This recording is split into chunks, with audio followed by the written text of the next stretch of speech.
we have reached a deal to end the shutdown and reopen the federal government. After the longest government shutdown in history, the president and Congress have reached a deal, but it's only a temporary fix. We'll break down what made it happen.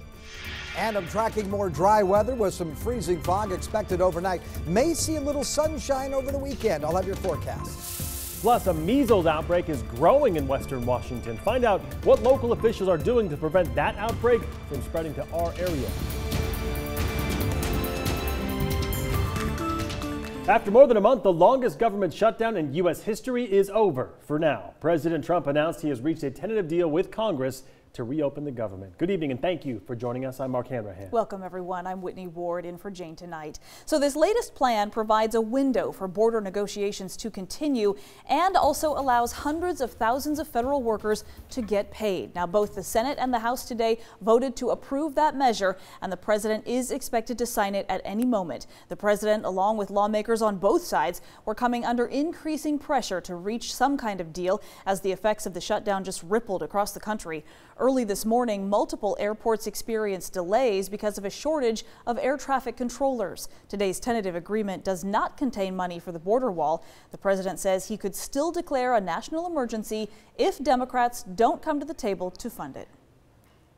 If we don't get a fair deal from Congress, the government will either shut down on February 15th again, or I will use the powers afforded to me under the laws and the Constitution of the United States to address this emergency.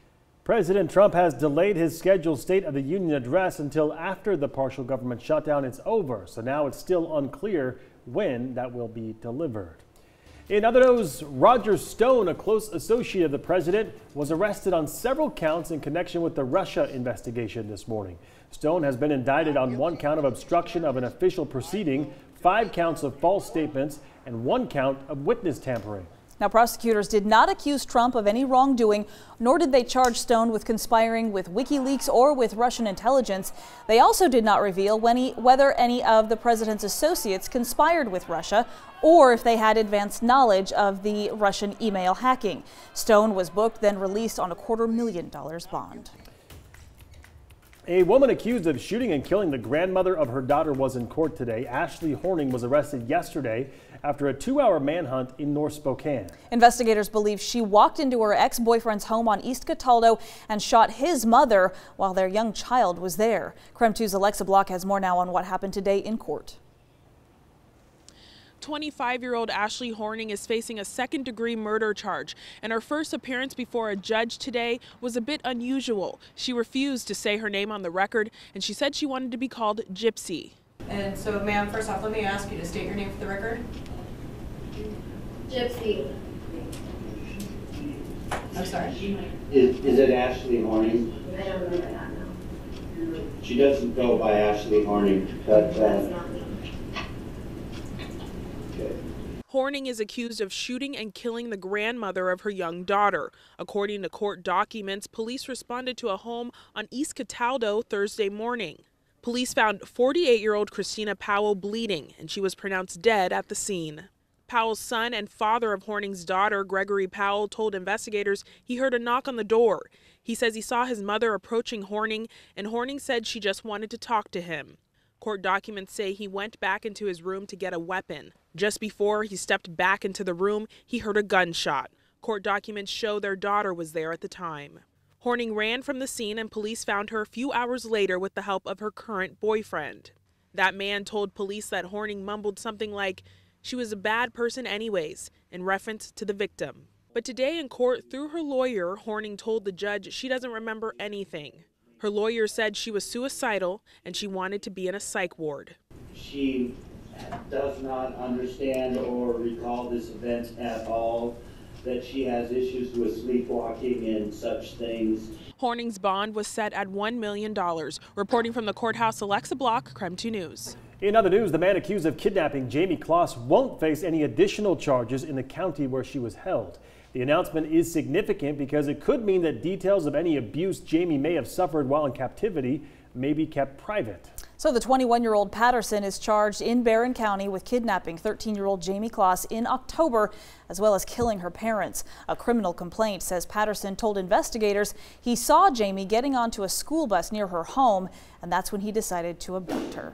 Switching gears to weather now, we've been dealing with a lot of fog recently, and it looks like that trend is going to continue, right, Tom? Yeah, we don't see the fog setting up right now, Mark, as you take a live look downtown. Looks pretty good. This time last night, we had a lot of that fog, but I do think in the overnight hours, we'll see more patchy fog and freezing fog begin to set up, so be aware of that. I've got cloudy skies for over the next 12 hours. This is the computer model showing temperatures dipping down below freezing just before sunrise, but cloudy skies is what we're anticipating, and then for the afternoon hours, we could see some clearing. We may get some sunshine by late in the morning or in the afternoon on Saturday. Wouldn't that be outstanding? Look for a daytime high of 40 degrees. Should be mostly cloudy on Sunday with a high of 39. But again, those overnight lows all dropping down below freezing. So the side roads still getting still very, very slippery this time of night and also in the morning. I'll take a look at your 7-day outlook coming up in a few minutes. Sounds good, Tom. Thank you very much.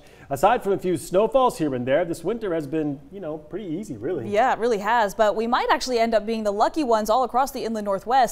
Meteorologist Thomas Patrick tells us who's seeing extreme weather right now and El Niño's effect on all of it.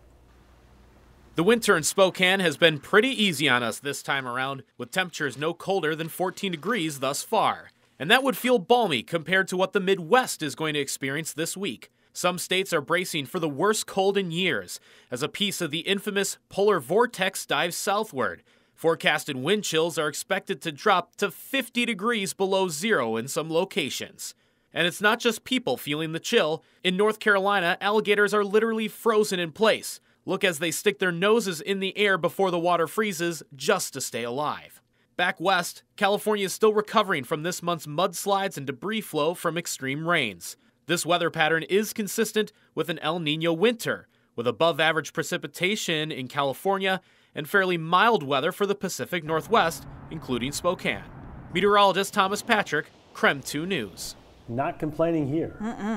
Well, if you are heading towards Spangle this evening, we just got word there is a deadly crash involving a car and a semi-truck.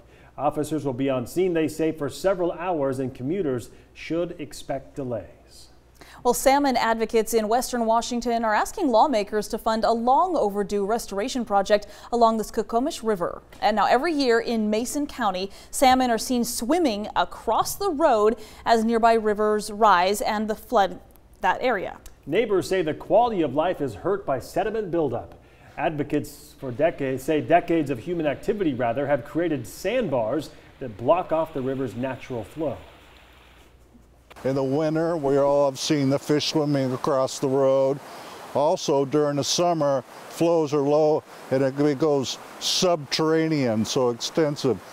Thousands of feet of habitat and river are completely dry riverbed, which is not conducive to fish health. The Natural Resources Director for the Skokomish tribe says they are partnering with the county and conservation district to restore the river and the fish habitat. They have secured $15 million in federal funds, but they still need $13 million more from the state.